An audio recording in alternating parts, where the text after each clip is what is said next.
right. All right. Good evening, everyone. Welcome to the September 2023 meeting of the Town of McCandless Planning Commission. We have just a couple of items on the agenda this evening, but the first one is item number 1, rezoning request for 8807 Peebles Road, submitted by the Peebles Professional Building LLC. It's currently a residential moderate density neighborhood and is proposed to be a mixed use neighborhood. The applicant proposes a dental office for future use. So we have a presentation, I presume. Please come on up, state your name, and it's all yours. I am Doug Reinhardt from Nair Consultant Engineers, representing the People's Professional Building LLC. They are proposing to purchase the two properties located at the corner of People's Road and Knoll Street, which is 8801 and 8807 People's Road. The one property, which is 8801, is currently zoned the MN district, and the property right at the corner, the smaller of the two, is currently zoned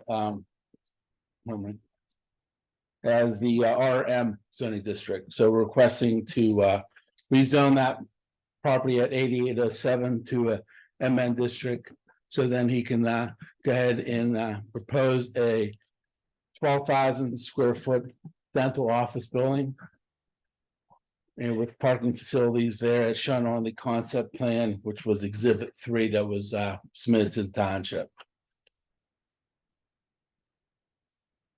If you have any questions, I'll be more happy to answer them for you about the rezoning. Okay. We'll go through the listing up here. Shelley, I'll start at your end this time. Usually, One of the questions that I had was, have you been in contact with? I see that you're proposing to have an access onto the side street, not just onto People's. And have you had conversations with Rachel Semp and Melvin Travis to see if there's any, if they have any concerns, since your driveway and their driveway is kind of. Not at this time, no, we have not.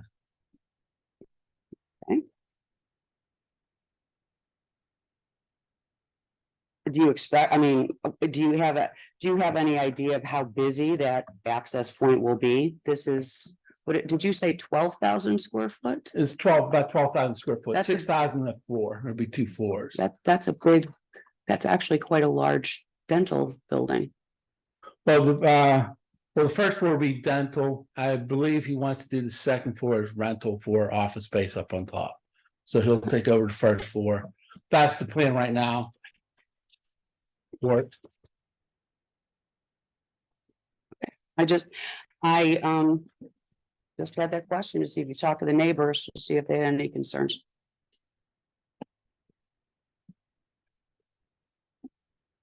anything else? Well, that you've, I think, answered one of my questions, and that is on the drawing you show, and I may have miscounted, but roughly 32 parking spaces. Correct. And I was questioning what kind of a dental office needed 32 office spaces, or 32 parking spaces. Well, I'm sorry, based on the current zoning for office space use, I believe it's 1 per every 300 square foot. And with that, they will equate to, I think it's just around 40 parking spaces. So there's actually going to be a little bit more parking there than what we show.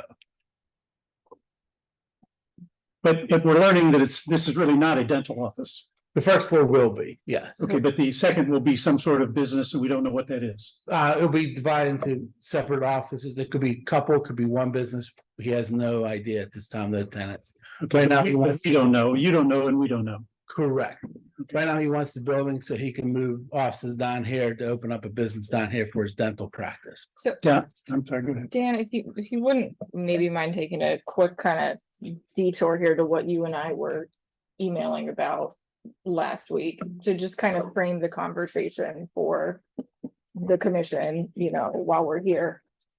When we receive a rezoning application, we do ask the concept plan is submitted because it's good to have something to discuss, period, and kind of understand, okay, well, why do you want this? However, it's also important to keep in mind that the purpose of rezoning as a process that the state has created that people can apply for is not about the exact plan that they are coming in with. It is about what district it is now and what district they are requesting to become. Because you cannot bind anyone to a concept plan that they present at a rezoning. I think it's useful for discussion purposes and to give feedback, at this early stage, if it were to be approved. But we should also be considering what are the other things that can happen in this district if for some reason the applicant does not ultimately become the developer of this property, because once it's rezoned, that is what it is. And so is that appropriate for the goals of the new zoning code and for the comprehensive plan and the character of the neighborhood? So just so you all know, this plan has not been reviewed for zoning compliance yet, because probably if they get it, they'll apply for it, but there's not actually a guarantee, and we don't do that at this stage. So just so you're all aware, that's kind of where we're at in this discussion. Yeah. Okay, my apologies for. No, I appreciate you making that little comment, because it's a difficult position, I think, that we are in. We're asked to change we don't do the rezoning, the zoning committee does, but we're asked to look at this with your plan that you have come forward with, and yet that plan may or may not happen. And so, to me, I don't know how we go about doing that with real clarity. Now, I know that may not be how this is supposed to work, but I mean, somebody could go in there with a gun range or something that we had no.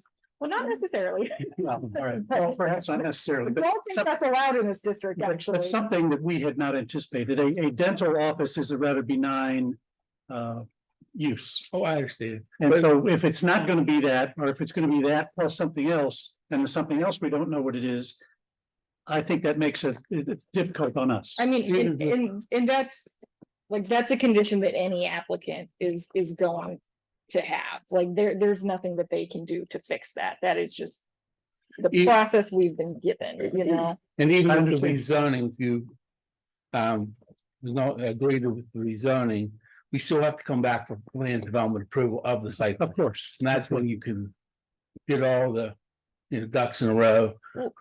Well, I so mean, forth. not but at that in point- terms of zoning use. That is what it is either way. Yeah, at that point, it has been rezoned. Right. So Yeah. now you could do with it what you or anyone else might think is appropriate Right. for that zoning district. Correct. And so the horse is out of the barn at that point, so to speak, in having this property rezoned. We lose the ability to provide conditional or variances, like conditional use variances. Well, I mean, that depends on if what they want to do is a conditional use. That's not, But we are limited at that point, right? well, I mean, it would be a normal plan review. Like you can't put conditions on a rezoning or, yeah. Does the economics of this building suggest it has to be 2 floors and It's a requirement of our zoning code. no, just I'm talking about their plan. I understand they are not permitted to build a one-story building in the Emmett district.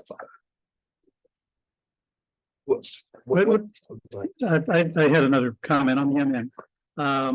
The MN district, which is new, it says the neighborhood center district is established to meet the daily needs of the residential population with small shops such as cafes and other eateries located within easy access of local residential areas to support the town's goal of walkable communities. It says local scale mixed uses are encouraged, setbacks are small to prioritize buildings, et cetera. What I focused on when I read that definition was that it's established to meet the daily needs of the residential population, such as small shops, cafes, and eateries. A dental office, in my mind, doesn't meet that criteria. You go to a dentist once or twice a year, if that. What I think this district is meant to be is something that people can go to, pop in, grab coffee, grab something to eat, a cafe. If you were in New York, you'd call it a bodega. Something like that, not a business and a dental office. Because they're talking about the walkable nature of this in the neighborhood. And I don't think people in their minds are walking to dental offices and businesses. It just doesn't seem to me to meet the criteria of the definition as I understand the definition, and I may not be the final arbiter of what this definition is, but I can picture little places that people would walk to from their homes or from the immediate neighborhood. And candidly, I don't think a dental office or a business office meets that definition to me. I mean, I'll speak a little bit to some of the uses in this district, because, you know, I don't necessarily have a strong position on dental office, yay or nay. But again, you know, they could build the dental office and then decide that they hate teeth the day after they open and walk away from it entirely, and it could be a restaurant, you know, like this is what can happen when you rezone a property. So again, good for discussion purposes for the applicant we have before us, who is likely going to do what they say they will do. But just keep in mind that overall, you're permitting anything that is permitted in this district. So dental and medical offices are permitted in MN.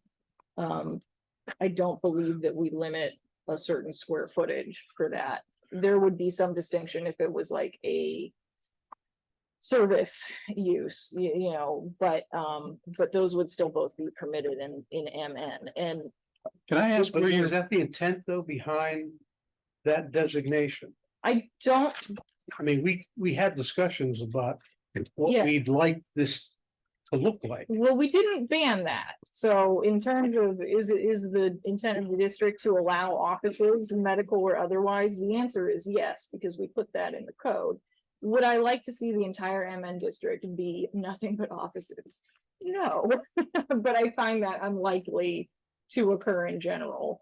Dan, what were you gonna? where are you seeing, and forgive me, I don't know the code as well as you do. Where are you reading that what MN is intended to cover? Because I read to you Yeah, the definition. so that, right, so that's the purpose statement, and that is good to consider here specifically with the rezoning, absolutely. If you go to the uses chapter, each of the different types of categories, you know how we have those tables at the What section beginning? are you in or what? It's 1303. Zoning uses. That whole section, so at each type of use category, there are the use charts that we had, yes, like those. Right, So if you look at the MN column, that is, you know, remember, we still have the same formatting with the permitted uses and everything. Now, to your point about walkability, which I think is definitely in the spirit of what this district intent is, you know, with going back to the phrases. You know, I guess it can go two ways. One is we think of walkable as in we like to walk around a downtown and do things. But there's also the concept of walkability as in, can you walk to your office? You know, can you walk to the dentist? Maybe if you could, you would. I don't know that I would. I'm not a very happy dental patient, but point being, I really like having interactive businesses in walkable areas, but that doesn't have to be exclusionary to anything that is not an interactive business per se. okay. Well, I have in my mind what I thought that district was supposed to. I think you have the gist of it. Okay, let me ask another question. I'll get off of that. Have you, why this property? What is it about this property that is attracting you or whomever to ask for rezoning of it? As opposed to other properties in McCandless, not too terribly far away, that are already have zoning which would be more appropriate. I can think of one at the corner of Cumberland and Perry that was intended to be a dental office. And they didn't. Yeah. I can think of several lots on Corporate Drive that are available to my knowledge that seemingly are more in line with what it is you're thinking. So my question is, what is it that attracted you to this lot or these two lots that has brought you here to ask for the rezoning? Well, part of it is I wasn't in entire discussion with the with the developer when we chose these two properties. But from discussions, it was, he liked the location of the properties. He also liked the size of the two properties, where he's not buying a building that has an acre or two left over the ground he's not using. He can maximize the land he has here for what he needs, and he's not spending on money on useless land they can't do anything with. So this, he really likes the spot, this area here. That's why he chose to go with this area. Now, the two properties that are owned there. The one is the MN zoning district that wraps around it. And then the smaller piece, which is only 3/10 of an acre, is the RM, I'm sorry, zoning district. I think So- that this graphic might be a little more illustrative than the site plan in this case. Yeah. But could I point out that based on what you said? Yeah. That, which is reasonable, that your client was looking for something, a property you could maximize. Yeah. That for this very zoning district, that the building setback from primary road is 60 feet. So clearly your concept in its as it's laid out here, which gives you the parking that you think you need and the size of the building, is kind of a non-starter. Based on, we're heading toward a situation where you're going to need variances and Yeah. The architect had prepared a plan.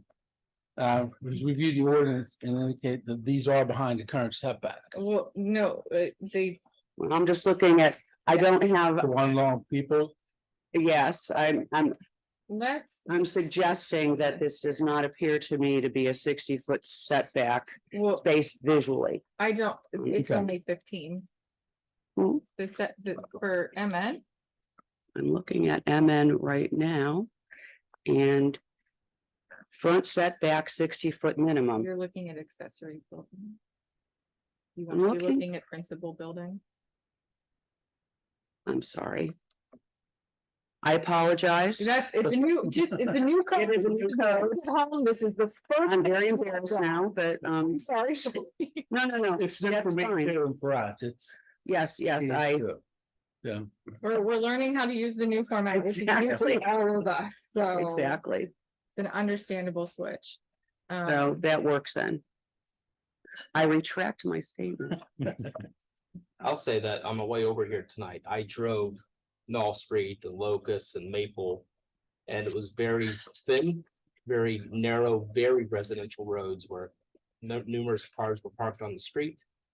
I think it would be a mistake to convert this that would allow more like egress and more traffic into those roads that clearly they cannot handle now. Also, there are like currently multiple properties for sale in that little plan back there, so where does the domino effect stop? Like if they acquire this one and then, well, this one's contiguous right next to an MN district, so this should be rezoned, and then this one and this one, it kind of allows for developers to go in and turn communities of for residential purposes into Yeah. office space. I think that is a very valid point. I think if we had somebody come in and want one of the properties, in here. That there is total justification to turn that down because it does not have direct access to a main road, whereas this particular property, which is this one on the corner here. That's what's very strange about this site and this pair of properties is this property right here is zoned MN, and that is not new from the new map. Like I think it was either C2 or C3 in the old one. I think the sign said C3 or two or something Yeah. for that one property. So, yeah, that makes sense. And I don't know how this happened, but we didn't change it as an existing condition. We just aligned it to the new, matching district. So depending on what somebody wanted to do, if they wanted to build a very small commercial building that fronted on Knoll Street, technically they could. I don't think people are typically in the business of making very small commercial buildings like that. But, that's what's strange about this site is that the corner piece is really the linchpin for actually being able to develop a desirable building. but the other part of it is still already commercial. Now, I think going beyond into this neighborhood, again, there would be a good justification to turn down. Well, you have the corner But the property, which point's is fair. like, so the large Right. plane is the corner property. Right. And then this one is kind of the next one off. Now we're talking two properties Mm. over from the Mm, corner. So right. like it's you have the church and the cemetery there, and you have the gas station, fire Right. department, like a little bit of like a restaurant there, and then a very Yeah. residential area. So I think putting a 12,000 foot anything in there would materially alter the character of that area.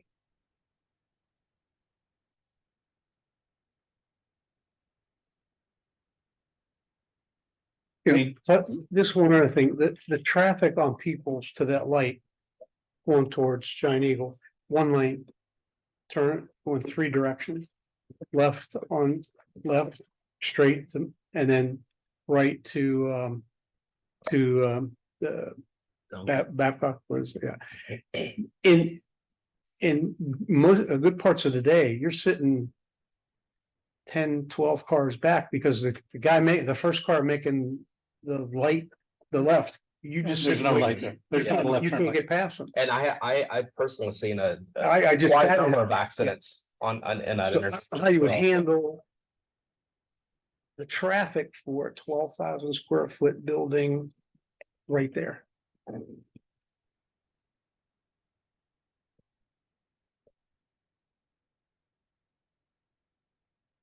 John, any comments? I mean, I appreciate the discussion. I mean, I'm somewhat inclined to see a benefit to rezoning this particular orphan parcel. I mean, I see your point, Jonathan, as to, where does this stop? And if we were going up into the neighborhood and rezoning a number of those parcels, that could certainly be an issue for the character of the neighborhood. But, as it stands, this parcel being kind of orphaned and surrounded by the MN district already, might be less than desirable for a residential structure and zoning it with the into MN, and then making that other parcel more developable is I see that as a benefit. I think all the points that have been raised about traffic flow, I kind of question, looking at the plan, how stormwater is necessarily going to work, and if there's going to be adequate space to confine that runoff volume. But I do see a benefit to both consolidating those parcels and rezoning it. So I'll just add, currently there is a house, a residential house right Yes. there, so Yes, that there can is. continue. Is there a resident there right now? Do we- Yes, Okay, there is, isn't there? I'm not sure. There's a white residence. I can picture it. is somebody, One young man, that's it. okay, so we do have a resident, like a renter there. Brendan? So I think, I think it makes sense to apply the neighborhood commercial district because there is that natural break of that Knoll Street and the contiguous lands going to the Duncan Peebles intersection are roughly of the same type of character. There's the pizza shop, and then there's that 2 or 3 story building with the travel agency on Duncan by the firehouse. So I don't, if it were going east, I guess, of Knoll, then the question is, where does it stop? But Knoll at least forms some kind of boundary in the larger parcel around it. Makes sense to avoid that orphaned residential there at the corner. I agree with your point, Dan, as to whether this type of use is something that is best suited for this district, or if it's something, an ice cream shop, another pizza shop, something, a store to go in and out of, another dollar store, something like that versus an office building, because there is that office building sitting on Duncan. you know, it is what it is. That's, I think, a different discussion than this, because this is a rezoning versus the actual use. You know, I do agree with the traffic issue, which is, I guess, to some degree should inform what we're doing here. Peebles is just really tough there. And trying to go east on Peebles, make a left into there, into that, what is the primary access point, at least depicted in this rough plan, I think is tough. Because going into that pizza shop is really tough. And going up onto the residential drive to come in the back way, I think causes problems. The extent to which those should inform our decision about how to zone it, I'm not entirely sure, because this plan isn't set in stone, but I don't really know where else you can put a driveway either that's still on Peebles and either isn't making a left across traffic on Peebles coming towards Duncan, where you wind up probably backing it up through the Duncan intersection. I don't know what you do there, because there's really no room to widen Peebles without going into the church. PennDOT probably doesn't do that, or taking a pizza shop at the corner, which is kind of the cornerstone of the district. So I guess the long way around it is, in theory, I don't have a problem with rezoning it. I think it makes sense. The question is if the particularities of this location and the odd infrastructure that are the limiting point for me. And I don't know if there's anything the applicant particularly can say or do on that. But those are the things that at least give me some pause versus a slam dunk. Yeah, it makes all the sense in the world to rezone it to the adjoining properties.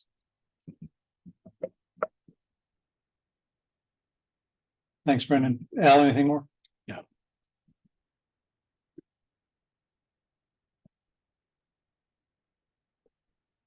Well, I don't know what to say. As I mentioned earlier, I know there are other parcels in McCandless. Maybe they're appropriate, maybe they're not. It sounds as if they weren't investigated. And I don't know that. Well, I'll just leave it at that. I do know there are some other parcels not very far away. And in my mind, this is not what I had in mind for a MN district. As I read that purpose and definition. So anyway, I guess we're at a point where we have to make a decision to do Well, something. You have two options. The public hearing for this will be at the end of October due to how much time we have to send it to the county, put it in the paper, yada, yada, yada. So you can either choose to take a vote tonight if you all feel pretty sure how you feel about it, or you can table and think about it and come in and vote in October. No, preference, one's not better than the other. It's up to you, but those are your choices. The public comment is scheduled for October. 23rd, yes. Okay. I think that's our council meeting that month. No, okay, I personally would like to hear the public comment. I think that's, I thought we'd hear public comment tonight. Well, no, so whenever there's any ordinance amendment, whether it's a rezoning or a text amendment, the public hearing is held at town council, and we have to send it to you. We have to send it to you before we hold the public hearing. Like, we can't schedule the public hearing for at least 30 days until after you all have gotten to see it. So technically. So technically, we should vote on it tonight, so we have it for days. Well, Right. I've sent it to you at least 30 days in advance of the public hearing. So the October date doesn't need to change, but you guys are supposed to come before the public hearing usually. I know that doesn't make it easier. So, But that's the I public hearing. apologize for being confused on this. Yeah. We're supposed to give our opinion before we hear what the public has to say. Well, so you can certainly invite public comment at this stage. But that is what the MPC requires, is that at least 30 days ahead of the public hearing being scheduled, that we give the map amendment in this case, to the planning commission to make a recommendation. And typically that recommendation is included in what I give council as part of the public hearing packet. That's for the public hearing, whereas the public comment, which would be on any agenda item, can Yes. still proceed here tonight. Yes. Yes, So. I should know this, but is there any provision for? For notification to surrounding property owners? yes, so we. Because we that's. do.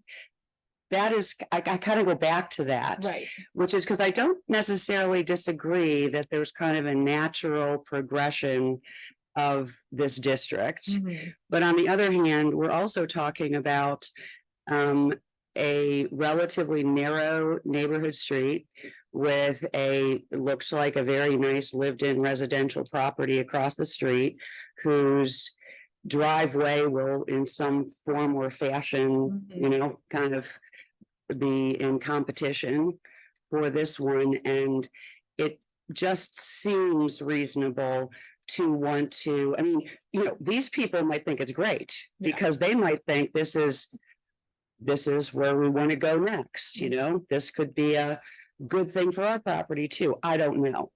But it is at the very entrance to a residential neighborhood, and it's hard for me to get comfortable making a decision without kind of understanding what the neighborhood view is.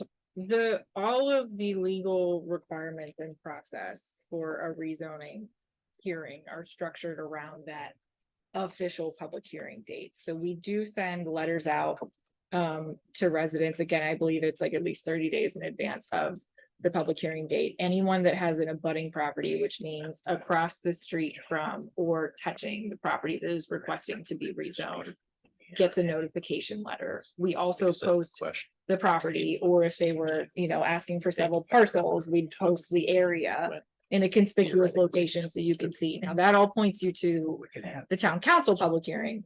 Because this property that is requesting the rezoning is just the corner one, it doesn't include any of the properties that touch the commercial part. And so it's like the church and the people across the street, basically, from now that would get that direct notification. Yeah, that. Which is not really the neighborhood view per se. Right, I mean, we do. Neighborhood could. You post the, you know, whether somebody can read the sign, you know, maybe they get curious, they go to the website or whatever, but you know, those letters typically would be going out next week, based on the timeline. So that would allow interested and impacted individuals who get that notice to theoretically show up We could At add the our planning next- commission date, yeah, to that letter. so that we would not be making any recommendation in the dark of people perhaps Right, not knowing and then feeling that they're behind the eight, that it, right, some recommendation was made before they even knew the process had started. right. I mean, we have to, in terms of actually posting the property, we have a limited window of, like, we can't post it too far out, but we can't post it too short. Like, I think it has to be within 30 days of the public hearing. So like the property itself won't be posted for another few weeks, but I think the letters. Don't worry, guys, I looked this up before we actually started anything else, but I'm pretty sure the letters have to be 30 days in advance minimum, whereas the posting of the property is supposed to be within 30 days of the public hearing. So the adjacent properties will get the letter before the property is posted, and it may not be posted in time for your next meeting, but the letters can be sent out and we can add something to tell people. Also, this is being discussed at the planning commission on such and such date. You know, if Which would be our next meeting in October. Even if we all agree that this seems to be a natural fit to change the zone on that, and even if the homeowners on Knoll Street don't vigorously object, we still have the whole issue of the people's part. The whole issue of trying to get in and out of there, all the yeah, all I the mean, issues that I know, still gonna face, that's still gonna be with us I know. even after the public comment. This is everybody's least favorite answer about roads, so I'm sorry to give it to you, but I will just add this info. Red line means state road. So for the people's access, not the Null Street, but for the people's access, that review would be the purview of PennDOT, Preview what, I'm sorry. of And- PennDOT.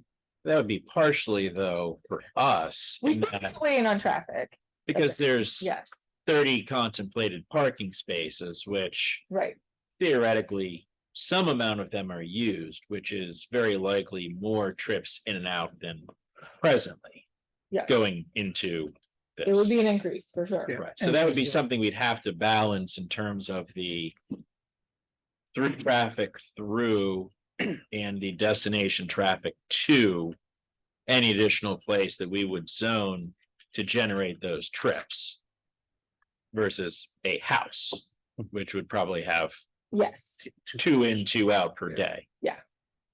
Also, with the HOP submission to PennDOT, it's required a pre-application meeting. That they invite the municipality to come down as well, discuss the permitting and the access. So at that meeting, we can discuss if it is an issue, till we get into it engineering wise. I don't know if there's an issue or not. I believe you. That there's a ton of traffic out there and it backs up. But at that meeting, we can discuss it. And then they allow the township to come in and weigh in on the access itself. I just wanted to add, there's like really like two issues, right? Because I can see from, looking at the map that it, in certain circumstances, it could make sense to rezone this as MN. But it's also the consolidation of two different lots into one lot, so it kind of It would be. expands the ability drastically to put a large footprint of a building there as opposed to two separate distinct parcels and a smaller like coffee shop or maybe an office and with an apartment on top, right? Some more like truly mixed use purposes. So really this is as presented for me combines us almost into more of like a commercial zoned, office building purely with no really mixed use purposes of that lot. well, here's the question, I know that. Acknowledging that what's a permitted use is a permitted use, so no guarantee, etc. However. From what I'm hearing from all of you, would there be any openness on behalf of the potential buyer to do dental office on top? Interactive businesses on bottom, since that seems to be what everyone is a little more comfortable with getting into this neighborhood. I don't know if you can answer that question now, but just throwing it out there if they do. I cannot, but I can ask. Yeah, We have a conference call on Thursday. it sounds like everyone is not so hot on 12,000 square feet of office, but maybe 6,000 square feet of dentist on top of something else. Would be a little more palatable for you all. Yes, I'm getting one head nod. Anyone else? Yeah, Um, I'd like to make a motion to table this. If the applicant is willing, I think we need more insights Mhm. and to consider it a bit further. That's what I think. I'll second that. We have a motion to table, all in favor, I, opposed? There are none, so it sounds like we have tabled it. You've heard the concerns and the comments and the issues. I hope you take it back and perhaps you are the gentleman, I almost gathered that you are. He's the current property owner of the property. Okay, The not the couldn't be developer. here. No, he could not be here tonight. Okay. I said we have a meeting scheduled for Thursday, which I will bring up all your concerns. And we'll discuss and we'll see if we can come up with a better site plan layout for you, concept plan. We would appreciate that. Okay. And there's no requirement, but please look and see if there are other opportunities in the near neighborhood. Yeah. And you wouldn't be fighting a rezoning. So. Thank you. Thank Appreciate it. you for your time. Good night. Is there any public comment? Oh, well, I Well- mean, We are glad to listen. yeah, Sure. Yeah, I'm Mark Roselli. come on. I think, I'm you're a my- real estate agent, Compass, Mark Roselli. My picture and name is on the sign out front, maybe if you know. But But- Come on, we were Podium. listed. make sure we get you on the. Yeah. the Oh, tape. sure. We were listed for over about a year on the market and hadn't had any interest until Dr. Benko came along, so. And which, I'm sorry, the residential property? The current house? The whole corner, Okay, the whole corner. both combined, yeah, Okay, with the understanding that it would be, rezoned, so. Yeah. So, sorry, you were advertising it, anticipating it would be. yes, just as a potential, redevelopment. Yeah, Okay, so, and we didn't have any interest up till, Dr. Benko came along, so. does Dr. Benko have a current office somewhere? So he's an orthodontist and he's in Katanning and Butler, I think, right, a couple offices. And his wife's practice is on corporate on Babcock currently. So all her patients are there, but she leases and she's outgrown the practice, the space. And so they want to own and they want to be part of, the McCandless community as a business instead of just where they currently are. So they thought it would be a good fit. I hadn't spoken to Dr. Benko about the applicant, really about what's going to be upstairs and if that could be flipped. But he is very open and really wants to make this work. And unfortunately, he's seeing patients tonight or he'd be here. So, he wanted you guys to know, or everybody to know, that he's sincerely interested in making this work for the neighbors and for the community and for, whatever needs to be done. Knowing that Knoll is a little tight there. As an agent and as a previous small developer myself, when I looked at the property, I thought, what can we do with these two older Cape Cod homes that really, I hate to say it, sorry, John, they didn't have much value. Okay, they'd have to be completely renovated and to keep them as residentials. And John used to run his daycare in the lawn. And when COVID came, it actually, I think it closed it down, sort of, yeah. And so he's been vacant since 2020. So when we spoke, he said, what do you think? And I said, just knowing that corner, I used to live on Sample for 20 years. I just always have looked at that as a really good opportunity for a continuation of the corner. So from the building, the fire hall, around the corner. And I did get a call from GetGo and I did get a call from Sheets. And I wasn't high on that. And it turned out not to be enough space anyway. But you talk about traffic. I mean, that would be constant in and out. Sheets was pretty serious, but they wanted to take what I still call Luciano's. Yeah. They would need that as well. Now we've got gas station and gas station. I just thought, but that was just my opinion. And so as I talked to the applicant more extensively about disruption, if you will, in my opinion, it's sort of a light disruption compared to, a very busy business corner like a gas station, if you will. Let's just make this very easy. You cannot do a gas station in that district. You can't. So, Could you before?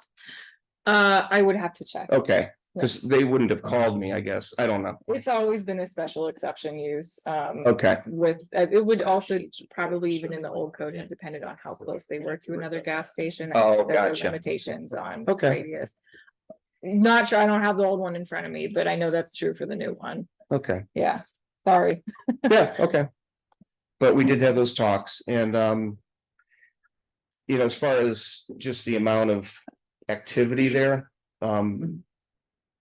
it would be quiet at night and on the weekends. And I don't know if that really is good for what you're looking for that district, for that zone.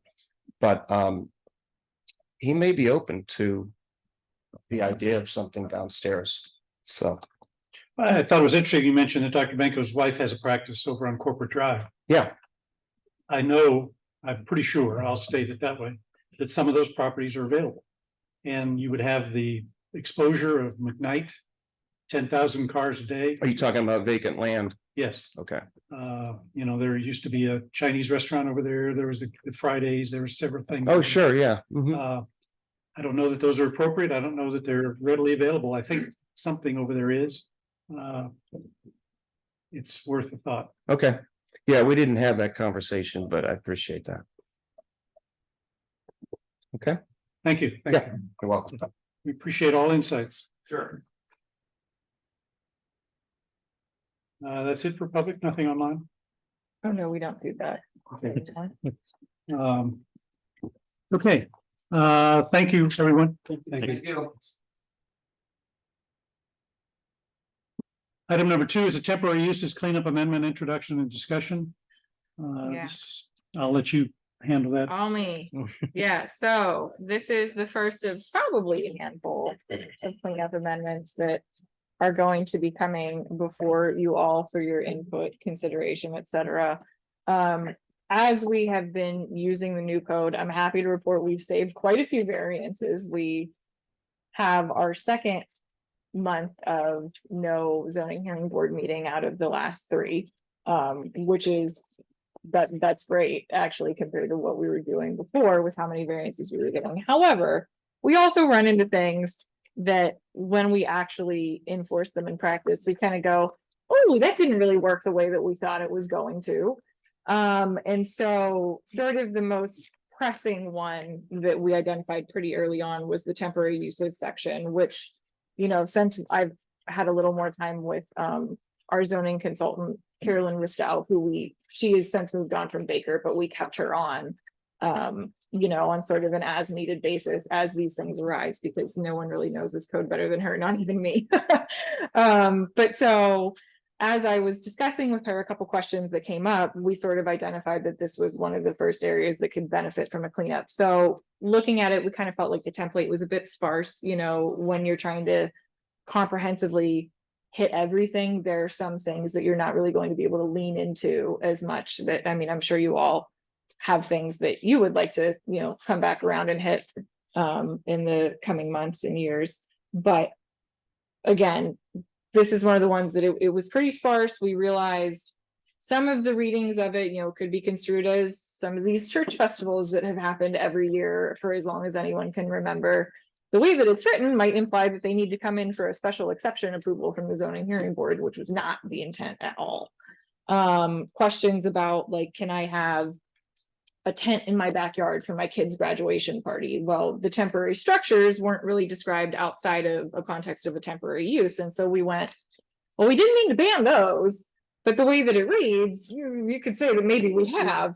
And so we kind of took the opportunity to spend a couple hours really digging into it, you know, looking some more at some of the things that weren't included in the template, like construction staging. You know, sometimes we get complaints that if a project stalls out, there's just construction materials laying there. And if they're not junk, it's hard to kind of go after that from a property maintenance perspective. So that's another one of the things that we kind of threw into this draft amendment. Food trucks, we came back around and hit a little bit more because we realized that we had not listed them as a permitted use at all in residential neighborhoods, which on its face makes sense. But there are actually a couple neighborhoods in town where they organize like a weekly food truck event and have been doing that since the pandemic, and we didn't want to ban that. So, you know, we made some provisions for that include you can't park a food truck overnight, you know. Just to kind of prevent that from getting too commercial. But, you know, those are some of the top lines, but, you know, you all have had it for about a week. We don't have a public hearing for this at council scheduled until October 23rd as well. So, you know, if anyone wants to discuss it more, you know, talk about why did you propose this? You know, that we have the time to do that today. You can all choose to make a recommendation if you want, but again, you don't have to. You have until the next meeting before this gets to council. So open to any way you want to take this discussion.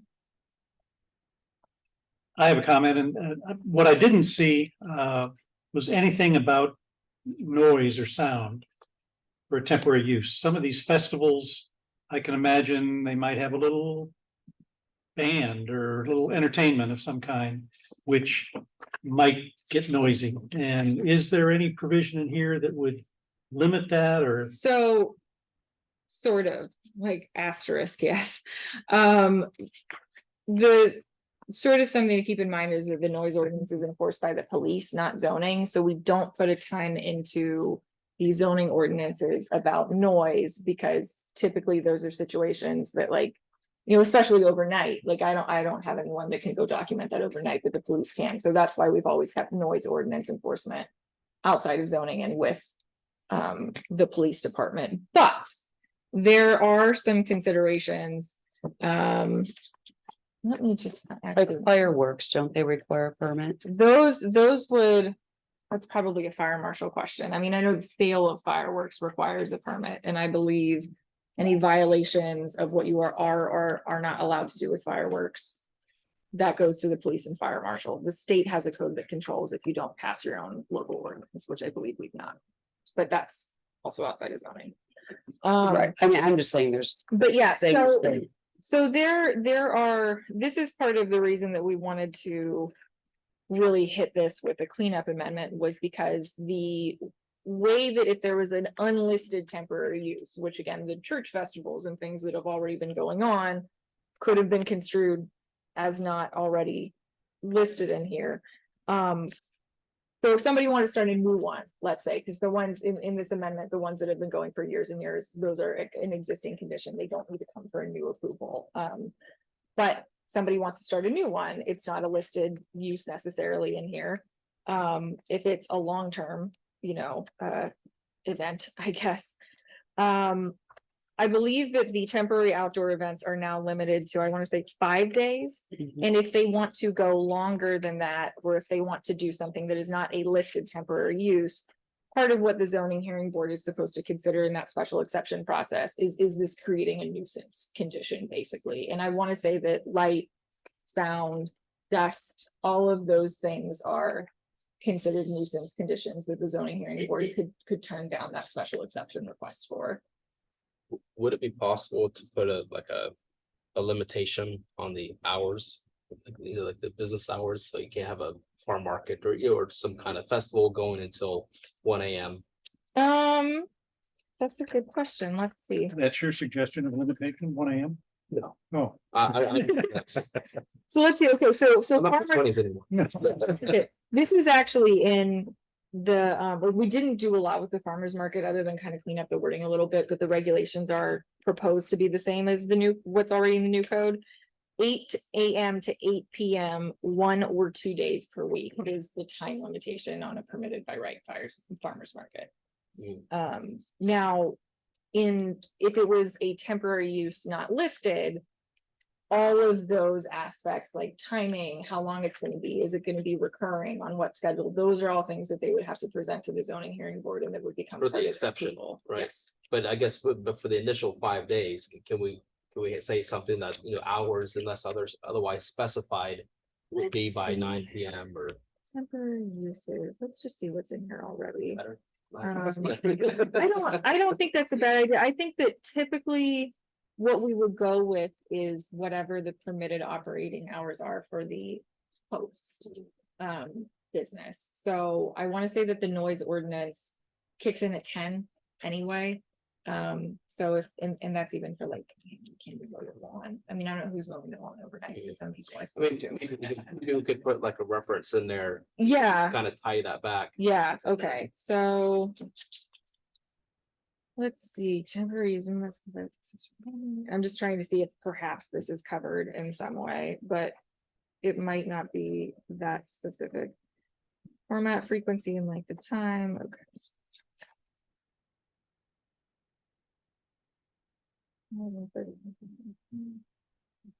Yeah, maybe something like, the temporary. The operating hours or something of the temporary use are limited to the operating hours of the underlying zoning district or the end. I get what you're going. Is that kind of where you think? Okay. Carolyn is better at putting this into nice zoning words than I am, but I can convey what the gist But is. I thought you said that something like a tent in your backyard for your child's graduation is okay. Yes, so there are. There's no underlying hours for the residential at that So point. Whoa. 72 hours, right? Because temporary use exempt from permit requirements. So Yes. 72 hours. So that would be like a graduation party if there's.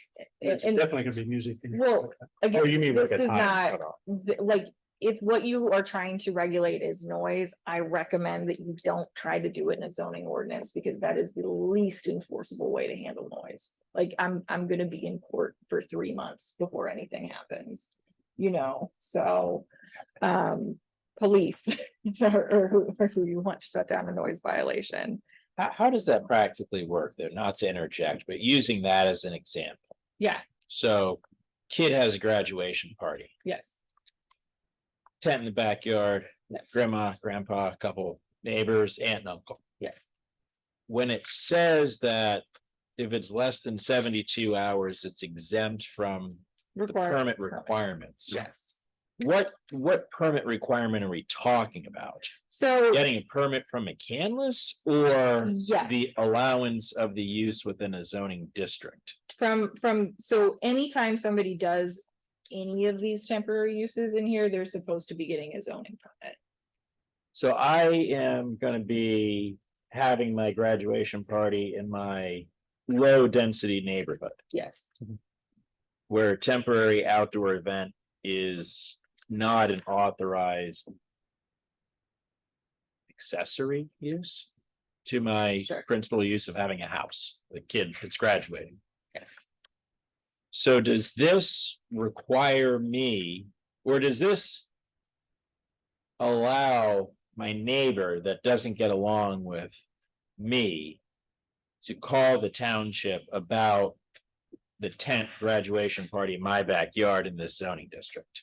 So interesting the way that you phrase this to point out permit requirements rather than requirements of this part, which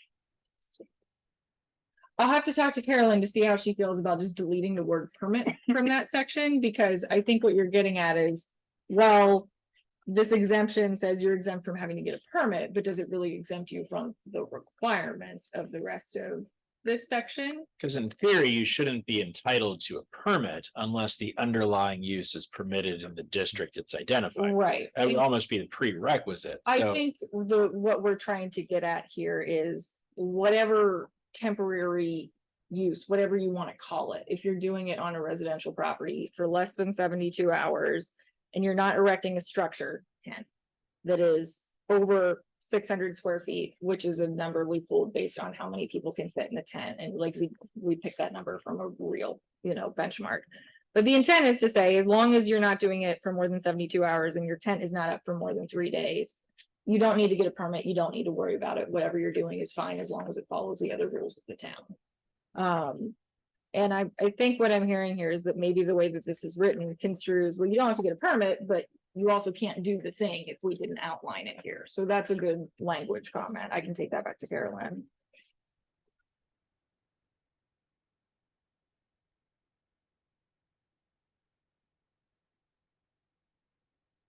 Did that answer? Yeah, that was my issue. Yeah. I didn't mean to interject on. No, It was skeptical. That feedback. that was at the tip of my tongue of how does this actually work? with that Yeah. example? Yeah, I think you've captured the intent, but maybe there's a slightly better word choice to make it very clear. Any other comments? I- No, no? I had one other one. Oh, sure. To be Go the ahead. wrench here.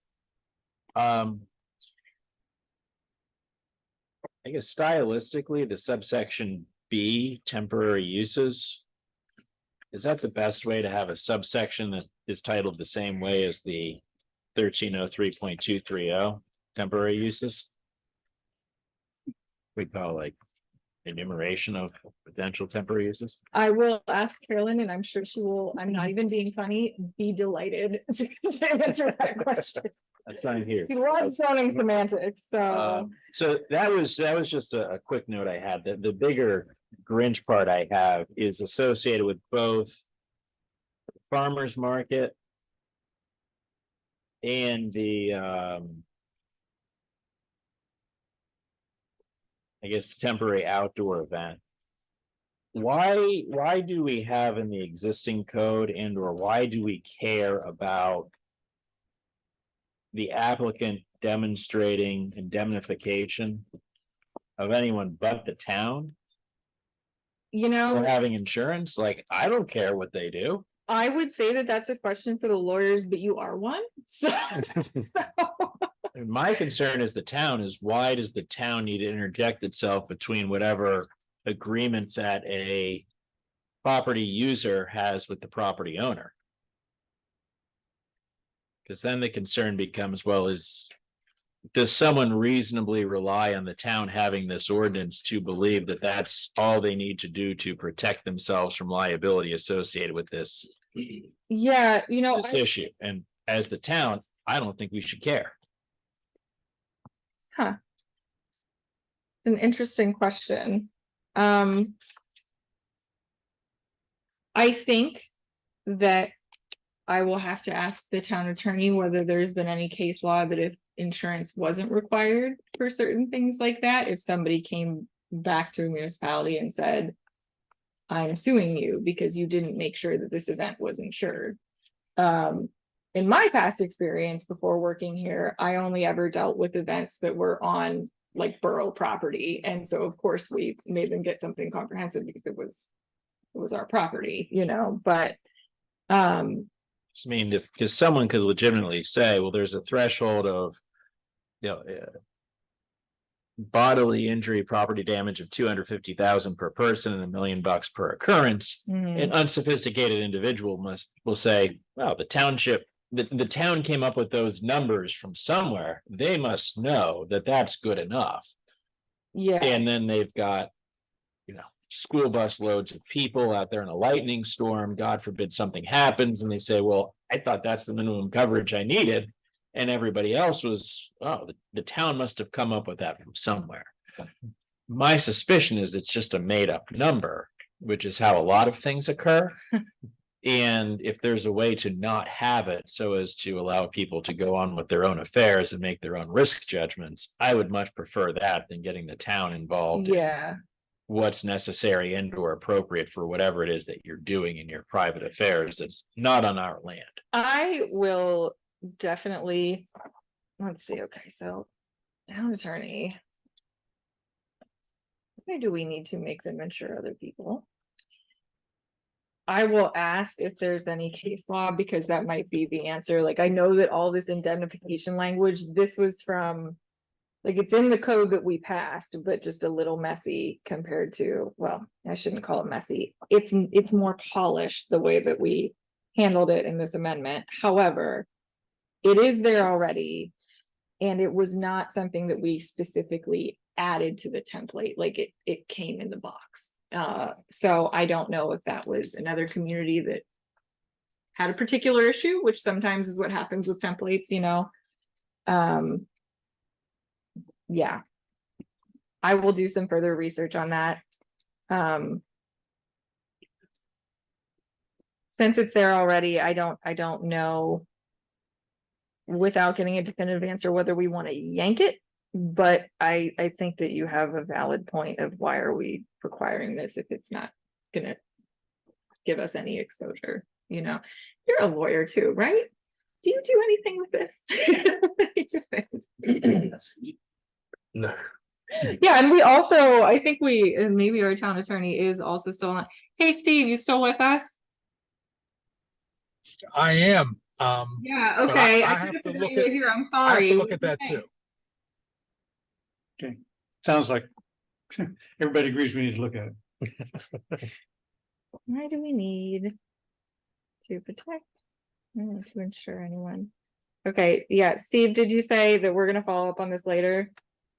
Yeah, we could just chat about it offline. Okay. Sounds good to me. Anything else, Brendan? One last, and I'll make this brief. I get the food trucks and I have no problem with food trucks. The question I eventually have is whether we are disparately treating brick and mortar food establishments versus food trucks in how we zone and allow land uses in the town. Yeah. That's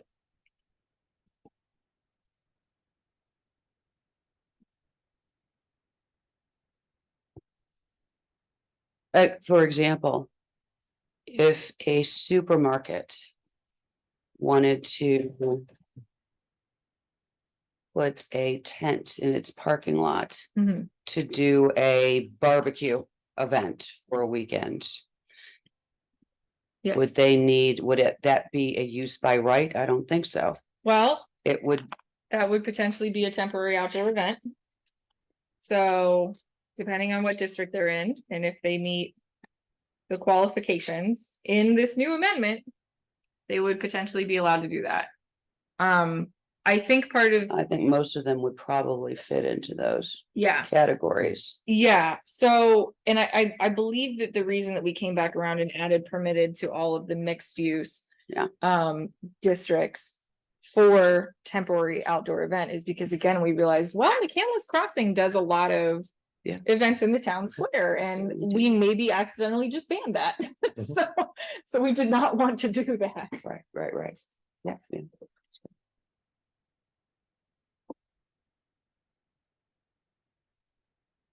Any other, Sean? The one I had, I just wanted to make sure it wasn't a, something that might be creating a problem just because of wording, but in the construction staging, it lists materials, and then also it later says in part C that it has to be set 10 feet from the lot lines, and what came to mind was construction entrances. Technically, that's material, that's rock material, and you have washouts also. And so, typically you want those construction entrances and washouts close to the road so that you can wash off all the sediment. And so if you're saying it has to be 10 feet back from the lot line, that we would be creating some situation where that's going to be, some like 20-30 feet back from the road. And then as they go from there, they're going to collect more dirt and sediment between there and the road, and then you're So, going to get dirt on the road. So I don't think that was the intent there, but just No. as far as applying it, I just wanted to make sure we weren't creating an issue based okay, on the wording.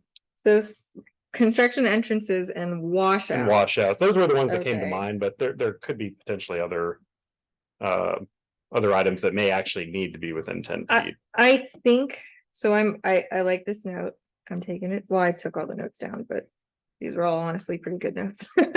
But so. I would not necessarily have interpreted it that way, but I am also not a construction person, so I'm but a humble planner, so. I think that's an interesting distinction. Let me take that back to Carolyn, because I think that could be a pretty easy thing.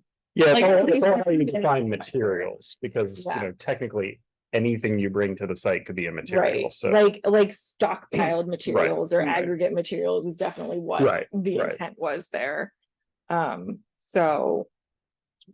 Yeah, I think that's a valid point. Okay. Got that. Anything else, Sean? Nope, that was it. Jonathan? Nope. None for me, and Joe? The only thing I was gonna mention was also in construction staging, and I was glad that it was an addition to it. When you look at it, it appears to mostly focus on, I think, that you're constructing a home or you're constructing a new building. But I think the other thing that it does, and I know of at least one property and possibly two in McCandless that are properties that are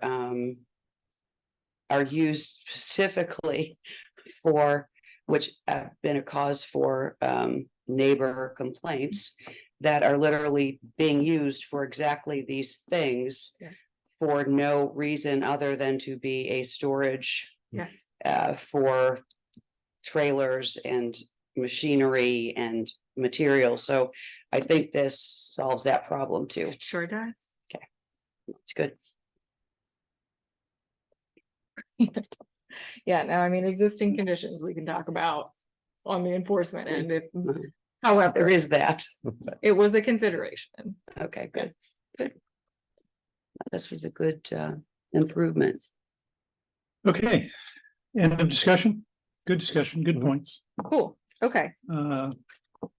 So you'll do whatever you need to do, clean them up, Yeah. get other comments and. Would you all like to Like, do you want to make yeah, we think this is good if we do this vote, or do you want to wait until October and get some feedback on that? I don't know if we can change the draft completely once it's been advertised. I will need to talk to the other people that know more legal stuff than me, but I can at least bring the comments forward.